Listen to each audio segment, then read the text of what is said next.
J'ai encaissé 2 postpartum toute seule, sans rien demander, pensant que c'était normal. Il faut que ça change. J'ai eu 2 postpartum très différents. Le premier, je l'ai vécu dans l'ignorance la plus totale. J'étais pas du tout informée, pas du tout accompagnée. Mon corps a été mis à l'épreuve, vraiment. Je me suis retrouvée toute seule chez moi, avec un tout petit bébé qui avait 5 jours. Heureusement, j'ai une famille et des amies très présentes qui ont été un soutien extraordinaire à ce moment-là.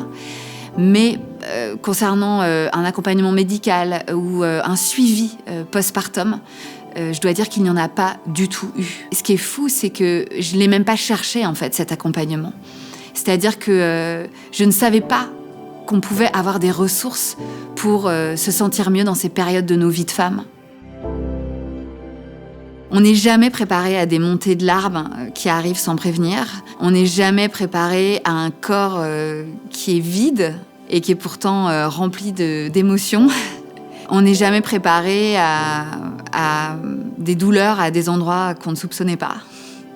On n'est jamais préparé à ressentir un amour fou pour un petit être humain qui déboule dans nos vies et qu'on ne connaissait pas quelques jours plus tôt et qui tout d'un coup prend une place folle.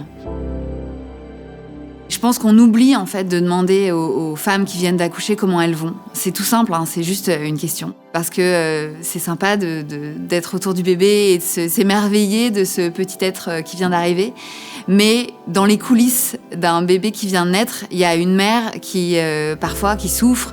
Et donc je pense que ce qui m'aurait aidée, c'est ça. C'est qu'on me demande plus comment j'allais moi et ce qu'on pouvait faire pour m'aider, pour me soulager dans mes tâches de tous les jours. Mon podcast Bliss Stories, il a restauré une transmission entre femmes qui avait été perdue. En offrant cet espace de transmission d'histoire, on a tissé un fil entre nous toutes pour se dire qu'on est ensemble, pour se dire que ça va aller, pour se dire que ça va être dur, mais que ça va être aussi génial, et que quoi qu'il arrive, on n'est pas seul. Parce que je pense qu'une génération de femmes qui savent, c'est une génération de femmes qui auront le pouvoir. Parce que le savoir, c'est le pouvoir.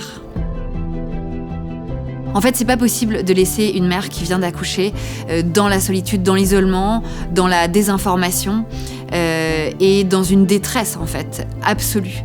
Il y a encore trop de sujets tabous. Il faut absolument libérer la parole sur un maximum de ces sujets.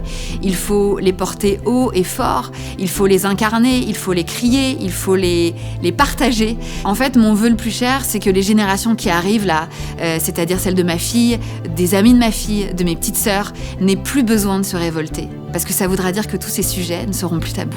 Donc on n'a pas fini de marcher, on n'a pas fini de crier, et le chemin est encore long, mais en tout cas, ensemble, on est forcément beaucoup plus fortes.